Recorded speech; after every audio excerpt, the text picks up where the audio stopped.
They called it boarding out.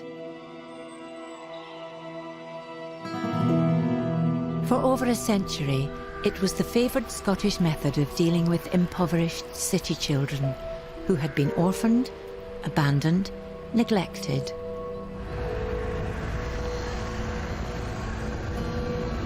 At its worst, at its most heartless, local councils would place groups of these youngsters in cars or taxis to be driven into the countryside, to villages, to remote crofting communities. The children were offered to local families who'd be paid to become their foster parents. There were no references, there were few checks. The lady said, I'll take this one, but I don't want him, he looks a bit scrawny. Nobody's child, nobody wanted him. This is the story of the part played by governments, by churches and charities in raising Scotland's most vulnerable children. Boys and girls from broken homes. For some, their supposed salvation caused only more suffering. But as the 20th century progressed, Scotland's institutions would reach into the lives of tens of thousands of Scottish children, improving their health, improving their happiness. For me, care was a very, very positive experience. It really wouldn't be who I am or where I am or what I am without fostering. It's just so fundamental to my life. After a century that revolutionised attitudes to education and childhood itself, how did Scotland's institutions learn to cope with the young lives entrusted to their care?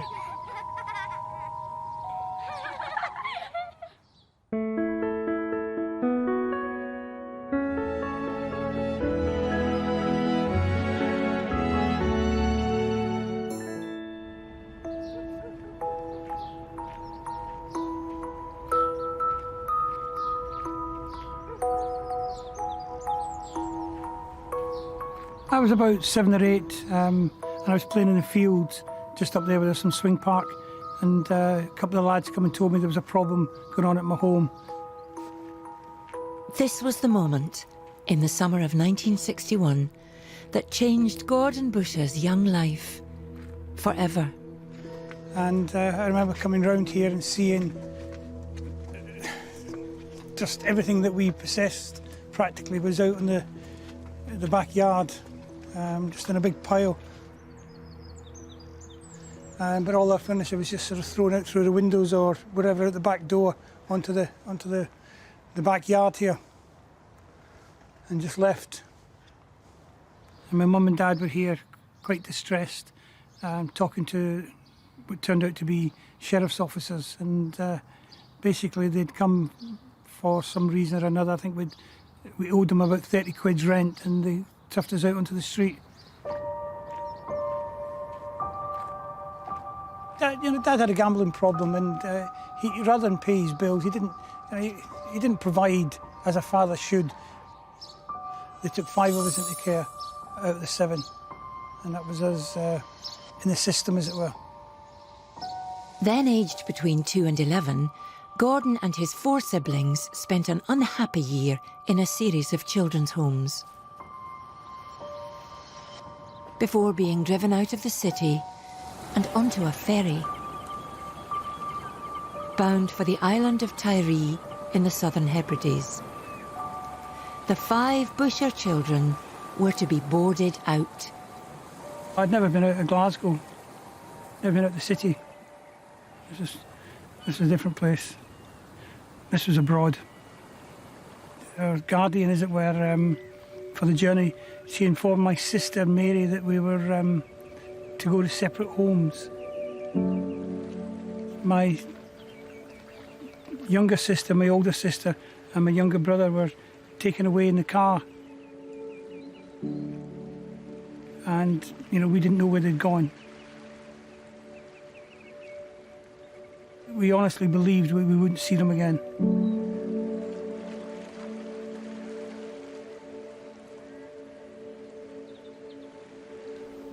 9-year-old Gordon and his 11-year-old sister Jean were sent to this isolated croft house in the village of Barapol in the west of the island. Jean and I were brought in, and the lady come to meet us. I remember my impressions thinking she was an old woman, but she was certainly a strong woman. Her name was Christine, but here she was called Kirsty. I was showing my bedroom, and must admit, it sort of sweetened the pill a little bit to find I had my own bedroom and in my own bed, and it actually had sheets and blankets on it instead of old army coats. Is what we would have had in Glasgow. Despite his fears, Gordon was soon reunited with his brothers and sisters at the local school. Half of his classmates had been boarded out. For a 9-year-old from the east end of Glasgow, everyday life on a Tiree croft was an education. The cattle would graze here, and you would graze in a field away up by the church there. And my job many a night would be to go all the way to the church to bring them back, all the way down this road here to go into the milking shed. I loved it 100%. It was fantastic. This is my domain. You know, when I was a kid, this was my playground. This was, you know, I was safe. I was fed. I was watered. It was great. It was great.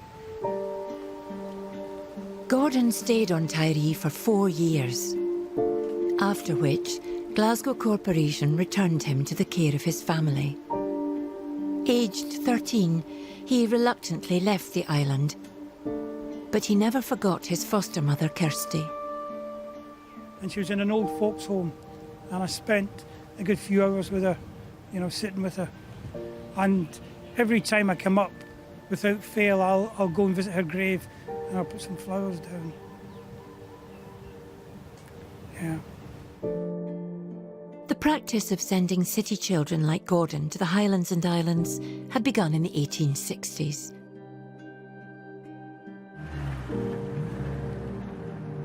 By the time of the First World War, Scottish local authorities were boarding out up to 8,000 children per year. I liked it because it was cheap. It was cheaper than placing children in institutions. I think the city was seen as a pollutant, really, or polluting. It was seen as having a very poor effect on families and on family life and on children. I mean, remember, if we think about Glasgow in this period, late 19th, early 20th century, it was overcrowded. It was the most overcrowded city in the UK. It was dirty, it was unhealthy. People lived in very poor circumstances, often in slums.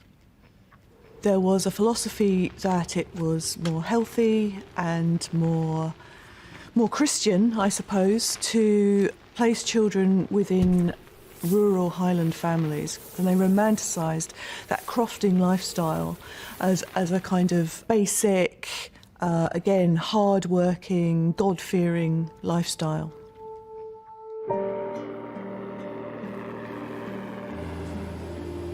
Boarding out was born of the best intentions of the time, but not all children would have the best of memories. At the age of 4, Stuart Wilson was already a veteran of children's homes and foster care. In the May of 1969, he set off for Tiree, clutching his favourite toy. I remember holding a fire engine in my hand, a wee toy, and I was taken to Glasgow Airport. I was told I was going to a place with lots of children. A happy family place. And we got in the plane and came all the way out to Tiree. I had no clue where I was. Bewilderment. Bewilderment, basically. Terrifying. I mean, who was listening to a child? No, nothing was done to reassure me. And when I arrived in Ballinol, it was a big farmhouse. It was quite busy, because there was lots of children there. Stuart was to be one of 20 children looked after by Mary Ellen McLean, a foster mother paid by Glasgow Corporation. From their first meeting, her approach to Stuart was brutal. And Mary Ellen says, hello, I'm your new mum. I wasn't even 5. And I grasped that somewhere I did have a mum. And I said, you can't be. And she says, I am. Your mum was a whore. You're a bastard. And I'm your mum. Stuart remembers that the cruelty continued and became physical. In the first months of his stay, Mary Ellen accused him of stealing a piece of fruit. I was taken out of the room, and it was an old cooker with 3 rings on it, and I was told to admit it or produce the orange. I couldn't, so my head was grasped and I was placed onto the ring, and I'd actually 3 rings that was burnt onto me, and because I was trying to force myself away, my hands were taken in place as well. There was no visit to the doctor. I just, like a wounded dog, I just went away to greet. Been considering this is a person who's been paid to look after me. But In charge of Stuart's safety, in theory at least, was a visiting welfare officer from Glasgow Corporation. I told him I hated it.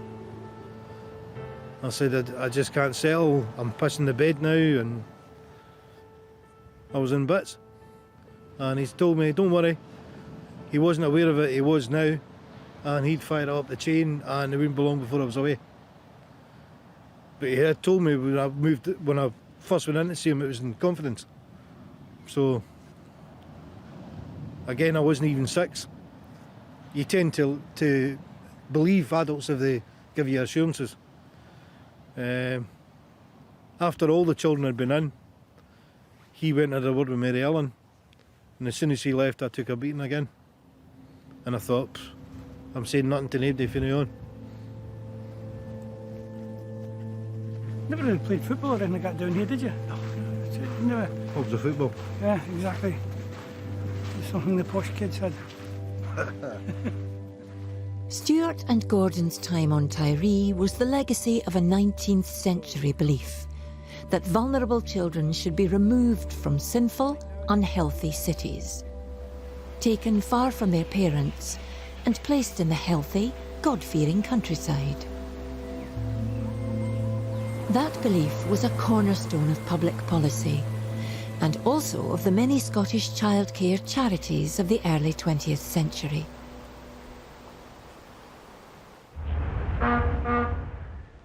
Gosh, raining again. What the? The 1934 film Tam Trochel's Troubles was made by one such charity. The wonderfully named Necessitas Children's Fund. With his wife in hospital, the unemployed and impoverished Tam is left at home with his 2 excitable boys. Come on, lad, you hear me? Robert Tropper. But we're just playing at minors. I want doing the bowels of the earth. And it took us a wee while to come up. The chaos is disturbed by the arrival of an unexpected and rather genteel visitor. I'm from the Education Authority. Oh, come in. You have 2 boys, Mr. Trockle, who have applied for a holiday. Aye. Robert and Their new guest signs the boys up to attend a countryside holiday camp. 2 decades later, Owen Grieve was leaving behind a Glasgow slum for 2 weeks at a very similar camp at Langbank on the Clyde coast. We came here at the station, and that was amazing. All these creeping-faced kids and all crying for their mummy. Oh. And I'm wondering why they're crying. I'm just happy they had to get away. No, it was a big adventure for me. They walked us from the station right up through, up into the home, and there was big trees on either side. Look at this whole path. That took us up to the children's home. Owen has preserved special memories of his time at Langbank. For a boy who understood hunger, it's the food he remembers most. I would go up with breakfast, knives and forks. I never used a knife and fork in my life. Spoon, cornflakes, that and all. And it was scrambled egg and toast or something, no. But it was fun, it was lovely, it was nice. After a fresh air fortnight of exercise and healthy food, the Truchel boys return home as reformed characters. What's for the tea? I learnt a thing or two. Holy smoke! Weather's on the seat. Oh, been to the camp in the country. Hooray, hooray! Come on again. As for Owen, he came home refreshed and well fed, with warm memories of the nuns who looked after him. That's a great song. The nuns, they were strict, but they were fair. They were nice people. No. And I remember one very old woman in the hall. It was raining one day, and she helped me with a jigsaw. And I gave her a wee cuddle for it. She wondered, what's happening here? In the last minutes of the Necessitous Children's Fund movie, the melodrama was cranked to maximum, and cinema-goers were pressured to make their own donation. I'm just thinking of the other fair wee laddies and lassies that are no as lucky as mine. Aye. If folk only kent what a cooker of 12 a day.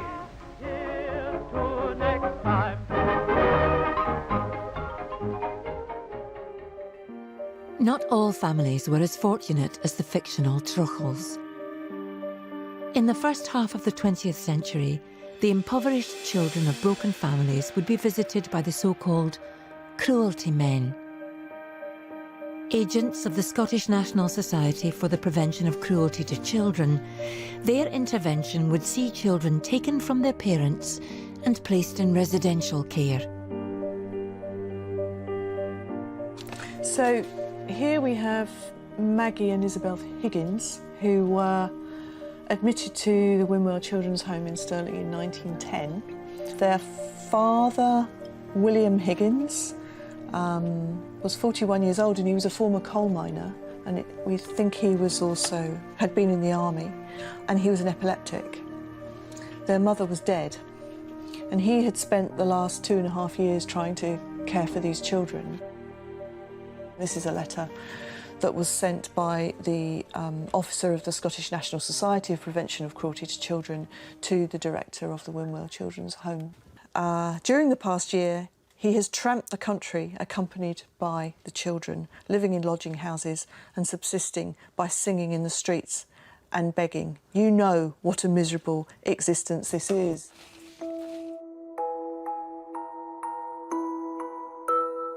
There's a photograph of Isa, and she's beautifully dressed, and she looks very well and very healthy, and just looks like a normal child that anyone would want to look after.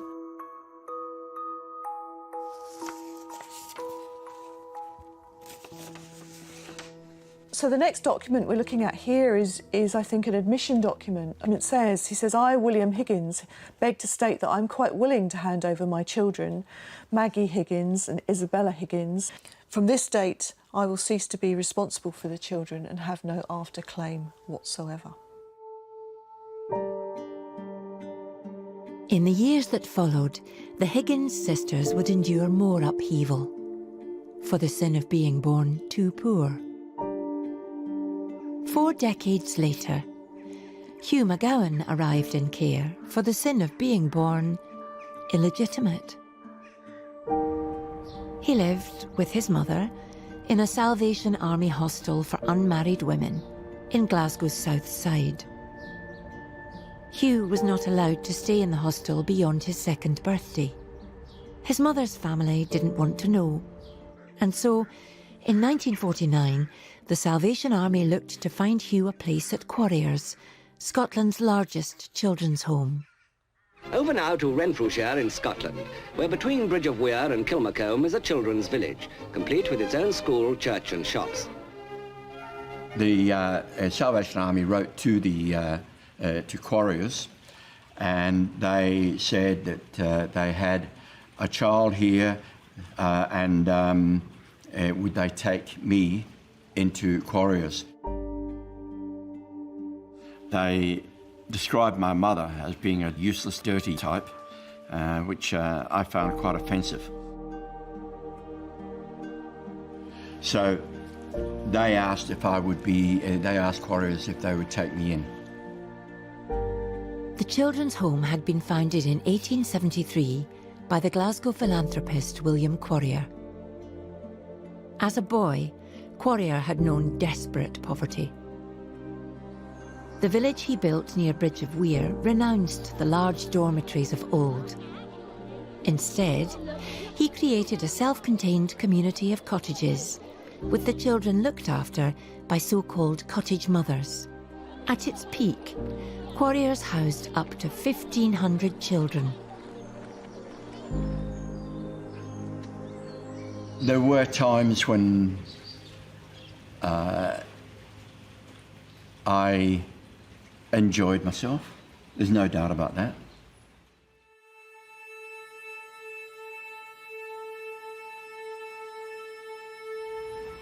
But there were times when I was scared out of my wits. Step out of line, bang.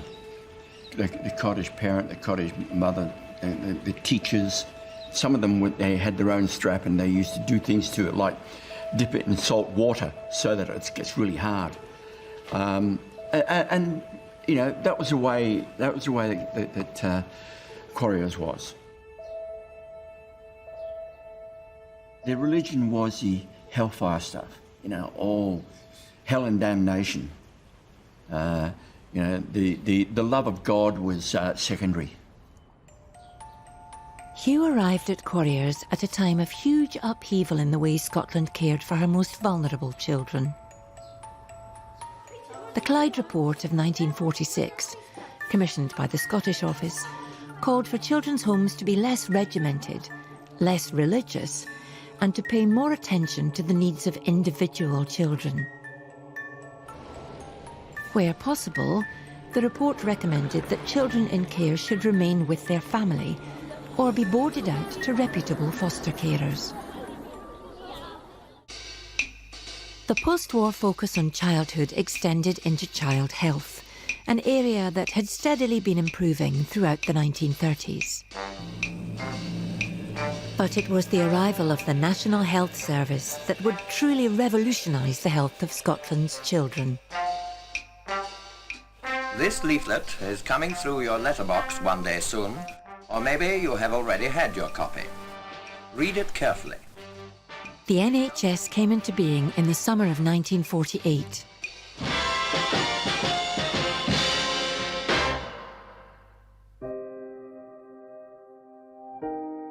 Seven months later, in the Aberdeenshire village of Laurencekirk, John Callender was born.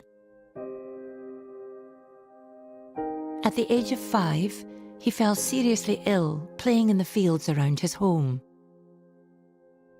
My mum put me to my bed and the doctor was called, and he had a look and decided quite quickly that I should be taken to City Hospital.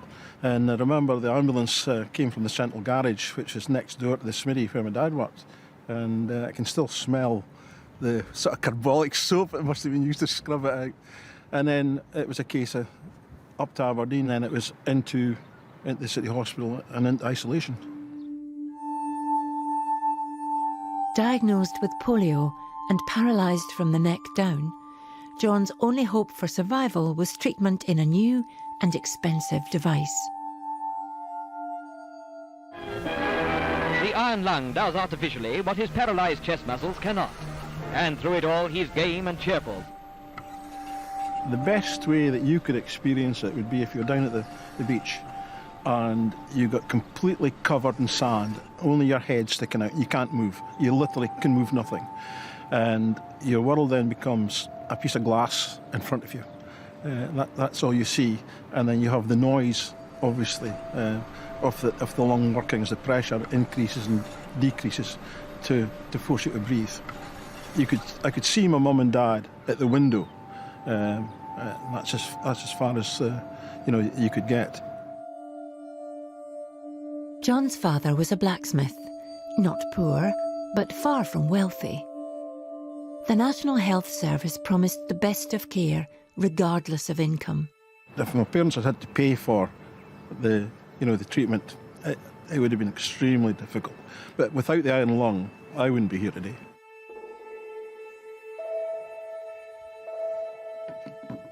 John's father documented his son's recovery.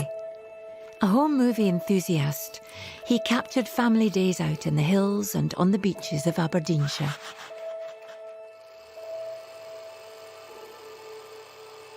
But you can see the right leg is a lot thinner than the left leg, and that I had a tendency to walk in the ball with my foot. The new NHS, together with improvements in water supplies and housing, began to conquer diseases that had previously blighted Scottish childhood. By 1962, the number of deaths from polio, diphtheria and tetanus had fallen to 0. The second film is Winter up the Garvick. Getting down was fine, but getting back up for me was quite a difficult job. When the century began, almost 150 of every 1,000 children would not live to see their first birthday. By 1968, 20 years after the introduction of the NHS, that figure had fallen to 7. The power of the post-war state revolutionised the health of Scottish children. And as it did, other aspects of childhood came under the microscope. And in particular, how best to deal with children in trouble with the law. The work of war makes it a hard job to keep children out of mischief. 1 in every 10 crimes and offences in Scotland is committed by boys and girls under 17. It was felt that this was a result of wartime conditions, that it was linked into the dislocations that were caused by evacuation, that it was also linked to the absence of fathers who were serving in the military and were seen as important authority figures within the family. It was also linked by commentators to working mothers. Those same issues were addressed in the 1944 film Children of the City. Commissioned by the Scottish Office and made for an international audience by the pioneering left-wing director Bridget, or Budge, Cooper, it was filmed entirely in Dundee. Well, the film opens with 3 lads breaking into a pawnbroker's shop and having great fun playing with the clothing until, of course, they're discovered by a police officer. One of the things that's very apparent from the film, actually, is the issue of where blame was placed, because Budge Cooper was very clear in her mind that it was actually poverty and poor environments that were responsible for children misbehaving in Scotland.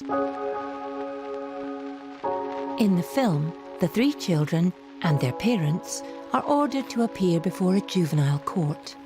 Children weren't considered when these towns were built. They are shut in by factories, warehouses and tenements. They are lost among granite streets and pavements, courts, wynds and closes.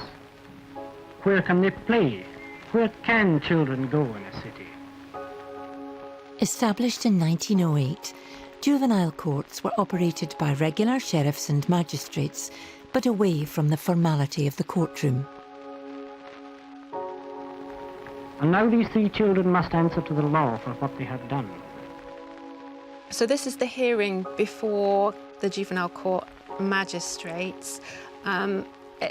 It is interesting, I think, that the proceedings are much more informal than they would be in an adult court. So they're all sitting around a large table. The youngest of the 3 boys is sent to one of Scotland's new guidance clinics, his behaviour blamed in part on his squint. The middle child's father is serving abroad and his mother is struggling to cope, the boy is sentenced to 12 months probation. Distributed around the world, Budge Cooper's film offered a rose-tinted vision of Scottish child justice, where punishment could be replaced by welfare and education. Clearly, what was emphasised was were the more progressive interventions that were being used. In fact, probably around 3/4 of the cases that came before the juvenile court simply led to fines or admonitions, a kind of stern telling off. But even in the liberal-leaning world of Cooper's film, there were some children who needed a firmer hand. The oldest of the 3 boys, Alec, had been in trouble before. His mother is apathetic and feckless. The only chance for Alec to improve is for him to be taken away from his family. What we find out is that his home surroundings are deemed to be far from adequate. I think his mother is there isn't a polite word about this now. Alec must be sent to an approved school. Alec's mother raises no objections. The system that sent young Alec to approved school, or Borstal, endured from 1908 to 1970. What replaced it, children's hearings, was the subject of this 1971 film made by Aberdeen University. He's just arrogant, this one. You kind of get into, you see, that if he's getting a fair day's wages to do a fair day's work, he thinks everything should flee him, and nothing in this world's free. Shut up. Children's hearings replaced magistrates with trained members of the public, who would decide the fate of both children in care and those in trouble with the law. Do you really think this will help the problems? I'm quite well aware of the step, and I hope you don't take the attitude that I'm a bad mother because I'm far from it. I just can't cope. It's impossible. Both films end with a boy being sent to an approved school. Traditionally, it was a place like this. Grim, oppressive, the last resort. But times have changed. Yesterday's approved school is today's education and care centre. This is the secure residential area at Kibble in Paisley, home to some of Scotland's most serious child offenders. Each unit has 6 young people, accommodation for 6 young people. Our registration's from 12 to 18. They come from all over Scotland. The change in approach from hard labour to soft furnishings was heralded by the Social Work Scotland Act of 1968. Incarceration is now a last resort. For the last 6 years, the number of young Scots in secure residential care has never exceeded 100. So this is a bedroom ensuite facility, and we promote this as their space, their safe space to have their thoughts and their activities. You have their television, their Xbox, their computers, PCs, whatever's deemed appropriate for them. Matt McMinney, his real name, took a room at Kibble in 1974. I didn't like school because my passion was for cars. Sometimes at other people's. Well, most of the time other people's. And for the time that I had it, I would take care of it. Many occasions I would take cars home, give them a wash, and then make it look a wee bit nicer, because at the end of the day, it's me that's going to be driving about in it. Matt's hobby attracted the attention of the authorities. Aged 14, a children's panel decided he should spend 2 years at Kibble. Much of that time he spent in the workshop. We'd be tinkering about the cars and servicing the school transport at the time. Couldn't wait to get to that class. Just work your pedal back and forward, side to side, get a reshake. That training served him well. Matt's now back at Kibble as a fully qualified teacher. Kibble is now a charitable enterprise. It makes money from donations and payments from local authorities. These go-karts both raise money and teach young people about mechanics. Don't mind telling them what my past is and everything else and how I became where I am today.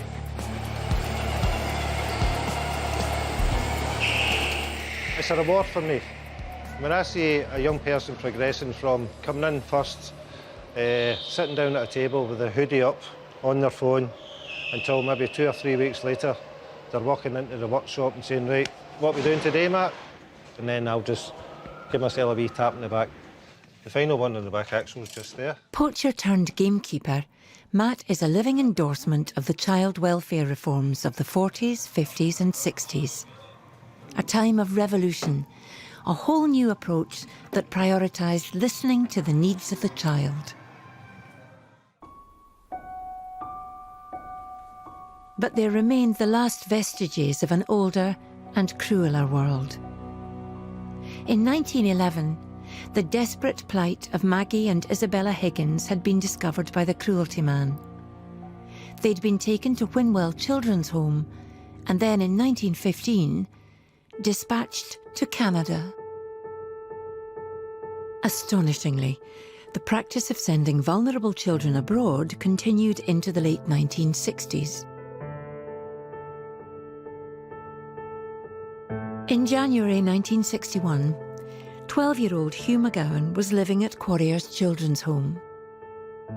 Quarriers asked if he'd like to go to a home in Australia and wrote to Hugh's mother, then living in England, asking for her permission. That letter was sent to her. It arrived in Surrey, and they had said, return to sender, stamp there that shows that my mother never received that letter. And so Quarriers sent me anyway. Hugh was initially delighted to leave Quarriers. He arrived in Australia in September 1961. 100 miles north of Melbourne, Hugh's new home was to be a 68-roomed mansion. In 1961, it was the Durringyle Training Farm for boys. Today, it's part of a prison. To Hugh, it always was. We were basically incarcerated here because we weren't allowed to just, hi Mum, I'm going down to see Joe. That didn't happen. I'm grateful that I had somewhere to live. I had food to eat. I had a bed to sleep in. I had clothes to wear. When it came to love, it was non-existent. We are known as child migrants. We weren't. We were child deportees. Because we came to Australia, I did not have a birth certificate and I did not have a passport. So we were sent here by the British government at the behest of the Australian government and put here.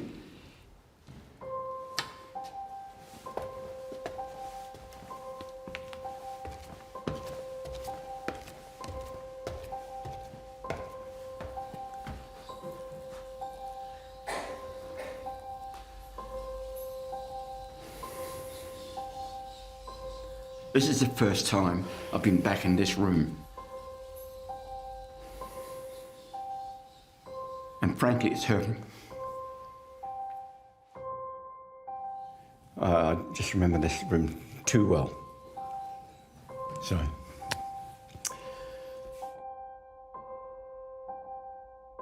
I swear I was sexually abused by the superintendent at the time. And yeah.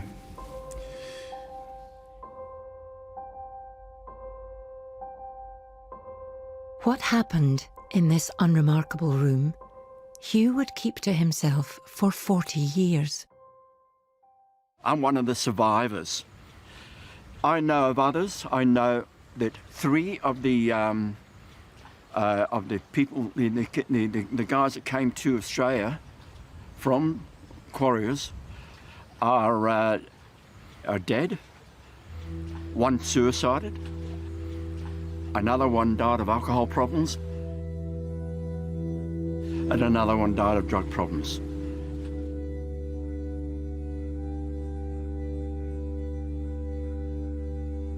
They don't even know how many kids came to Australia.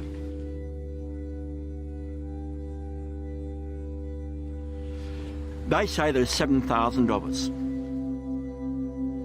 I don't believe that. I believe it's many more. And I think it's up to 15,000.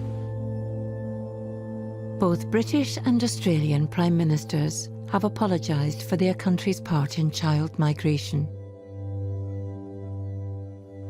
We look back with shame that many of these little ones who were entrusted to institutions and foster homes instead were abused physically, humiliated cruelly, violated sexually. These wounds will never fully heal, and for too long the survivors have been all but ignored. The government's allowed it to happen. They just wipe the hands of us, and they still do it. We've had 2 apologies, and quite frankly, they don't mean much when they don't face what they've done to so many kids. Hugh's journey into care had begun with 2 Scottish charities, the Salvation Army and Quarriers. But by the 1960s, they were being replaced by a new generation of professional carers, social workers. Among them, Anne Black, who was inspired at university to help those most in need. It was quite unusual to be a social worker in those days. People didn't really know what you did. It was a stressful job, and it was emotionally draining. In the 1960s, Anne's focus was on Pilton, a housing estate in the north of Edinburgh. It's strange when you come back down here, although you can't remember the person you've just met. You can remember the name of the family that lived at that particular house. Ridiculous. Social workers of the period were taught to keep families together whenever possible. But one family, both parents alcoholics, forced Anne to make a tough decision and place their 2-year-old son Alec in care. 50 years on, they're still in touch. This was a little card that we had that shows where you went, and that you, Alec, went off to St Helens, which is a nursery along at Westercoats, with a Miss McIntosh who used to run it with a rod of iron. My parents, it was a marriage made in hell.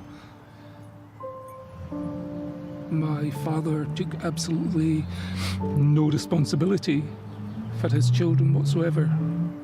And my mother was just, she had so many problems. It was,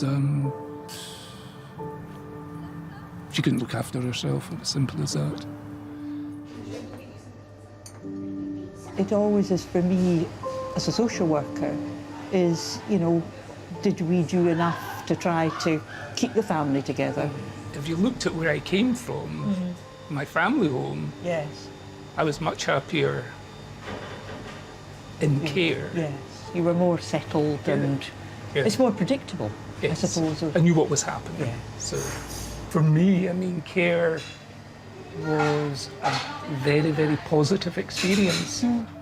Well, I have a huge family, and one of my sibling, Tam, his kids are, it's Tam and I when we were kids. It's what we should have been. It's what we should have been. And it's fantastic to see where that cycle has actually been broken.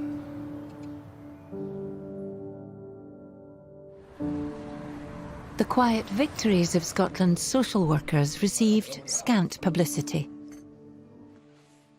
But by the 1970s and 80s, Their failures to recognise child abuse were rarely out of the headlines.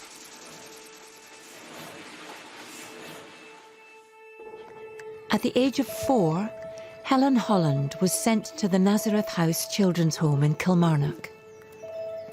Run by a Roman Catholic order, Helen was placed in the care of a nun called Sister Kevin. From the very beginning, she told me the devil was inside of me. I was the spawn of the devil. Hell was in my name. That's why I was called Helen. And every day I was told that the devil was inside of me. At the age of 8, Helen was abused by Sister Kevin. At first physically, then, she alleges, sexually. It meant nothing to her at all. It was just another form of punishment. And that's what sexual abuse became. Somebody that could do that to you. I don't know how they can say they represent God. Helen tried to raise an alarm on what was happening at Nazareth House. She confided in a Kilmarnock social worker who simply returned her to the children's home. Scottish social workers were poorly prepared and poorly trained for the tragedies that lay ahead. When I look back, I can see some children that were being emotionally abused or possibly sexually abused. But in fact, I did some checking for another reason, and sexual abuse wasn't mentioned in textbooks until the 1980s. So I was 20 years into my career when in fact it became something that people were aware of, take notice of, and got some help with dealing with.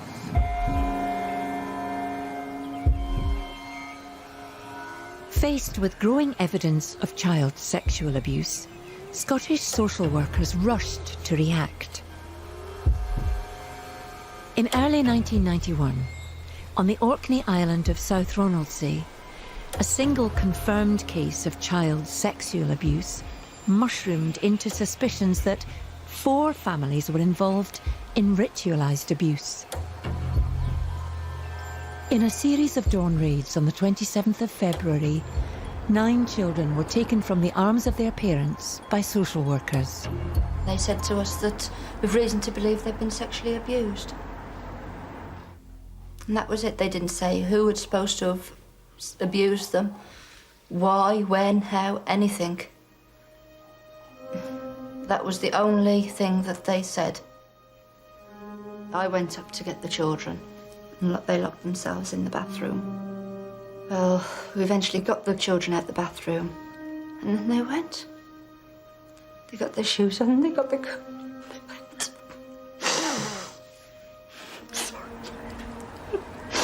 The children were flown to places of safety on the Scottish mainland, where they were held for 36 days, until a sheriff ruled that the decision to remove the children had been fatally flawed and incompetent. Get in for that little Here. now! Make a statement. On the 4th of April, parents stormed the Kirkwall Social Work Office, demanding the immediate return of their children. You have made innocent children and families suffer. What are you going to do about it? If you are a little bit frightened, madam, it won't nearly be enough. Can I ask that Nobody's listening to you anymore. We've heard what the sheriff had to say. Please come down. No, we want the children home. What are you going to do about it? Come down! You took our children! You took our children! You made them suffer! You made them...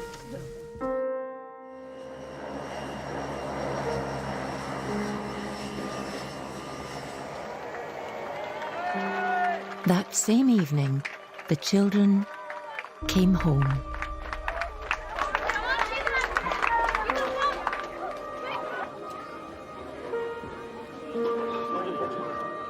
The social workers were universally condemned. Anne Black worked on the 1992 Clyde report into what had gone wrong. It was a very black period in social work and social work services because people couldn't understand how children were whipped away so quickly and without necessarily all that much evidence at that point. People, when they saw behaviour that worried them, perhaps jumped to conclusions and acted very quickly. And I think that was public pressure, media pressure. You know, we can't let children suffer. The sins of Scotland's past. Orkney, Nazareth House, boarding out. Every week, it seems, new tragedies are unearthed. And there are still many haunted by decisions taken in their childhood by the men and women trusted to look after them. Boarded out to Tiree in 1969, Glasgow Corporation social workers had told Stuart Wilson that he was an only child. He'd been given no details of his biological mother. As an infant, Stuart had been adopted by his grandparents. When he recovered his adoption paperwork, he discovered startling new information. Pulled out an A3-sized envelope with a big court seal on the front of it. Sealed this day, 10th September 1965, by order of the Glasgow Sheriff Court, for attention of me. Got it photocopied, took it home, and I found out I had 5 sisters and a brother at the age of 40. To say I was shocked was an understatement. It then took me possibly 3 years to track the first one down. So it was trying to trace my brother. Went on Friends Reunited, and then his widow contacted me to say he died 3 months earlier. He died of a brain tumour and spent the last 6 years of his life trying to find me.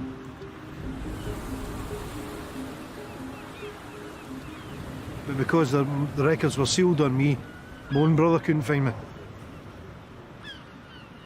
I thought that was it. And then when I was 50,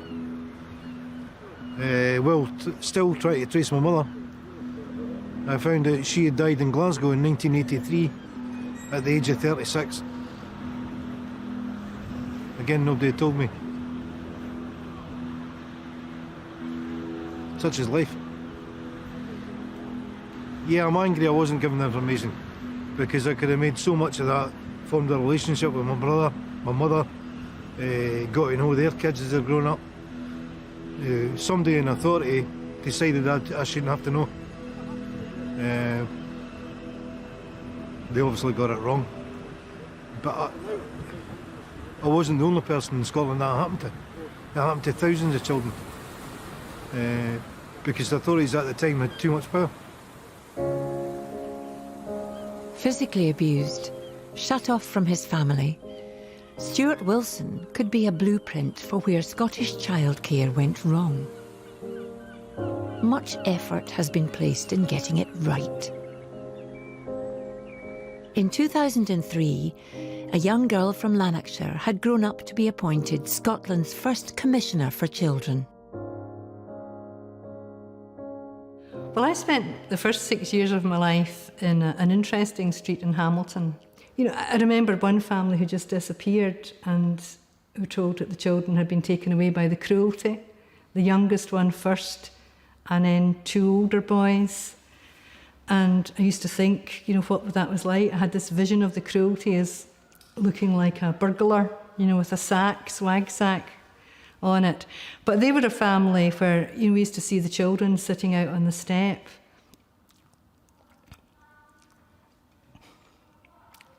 Sorry. I know, really, it's just, these wee kids were just hungry.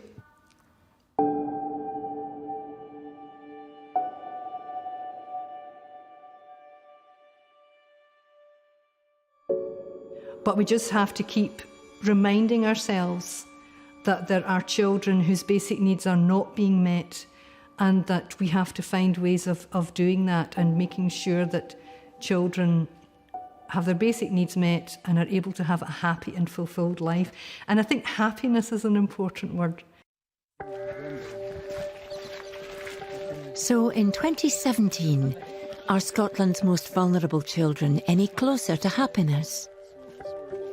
19-year-old Adam came into care in 2012. He now lives with Colin, a full-time foster carer. Since 2003, Colin's looked after 17 children. I really wouldn't be who I am or where I am or what I am without fostering. It's just so fundamental to my life. But it's not who I am. I often speak to kind of my friends, and I actually find that I can speak to some of my friends, and I'll occasionally, because I tend to call Colin Dad, but I'll occasionally call him my foster care, and people will be like... No, be honest, you've done the Star Wars thing recently, and father. I did call you father. I didn't know... Star Wars. Yeah, I didn't know how to go about it. And I speak to some of my friends about it, and they don't think I'm in care. They don't attribute it with anything. But so I think that that's a sign of how good fostering has been for me. I think there's stigmas attached to care. I think people see children who in care as... You know, one of the youngest, he always says to me, whenever he tells people in care, the first thing they say is, "Oh, sorry." As if it's, you know, apologising for where he is. Today, of the 15,000 Scots now labelled looked after, only a tenth are in residential care. A quarter live with their parents, and more than a third are with foster carers like Colin. And since 1995, young Scots can remain in care till the age of 26. A policy designed to increase their stability and their prospects. In 2016, Adam began his third year at Edinburgh University. I have massive pride watching Adam kind of wander through the halls of university and just fitting in and being part of it and have a great social set and good friends. And that lovely moment where people say, "Oh, I didn't realise you were in care." The vulnerable children of the 21st century are far better protected than the children of 100 years ago. But even today, government statistics report that 1 in 5 Scottish children live in poverty. And the country's neediest children face new dangers, just as serious as those faced by their predecessors. I sometimes think that despite all of the advances in children's rights, if you go way back to 1924, the first Declaration of the Rights of the Child by Eglantine Jebb, who got the UN to accept it, it said that mankind owed to the child the best it had to give. It said that the child that is hungry must be fed, and that the child must be the first to receive relief in times of distress. And sometimes I think we have to go back to that and ask ourselves whether, in spite of all of the developments we've had in children's rights, we are actually fulfilling those very basic standards that were set out in 1924. Are we giving children the best we have to give? Are they first to receive relief in times of distress, including economic distress? And are hungry children being fed? And sometimes I think the answer is no.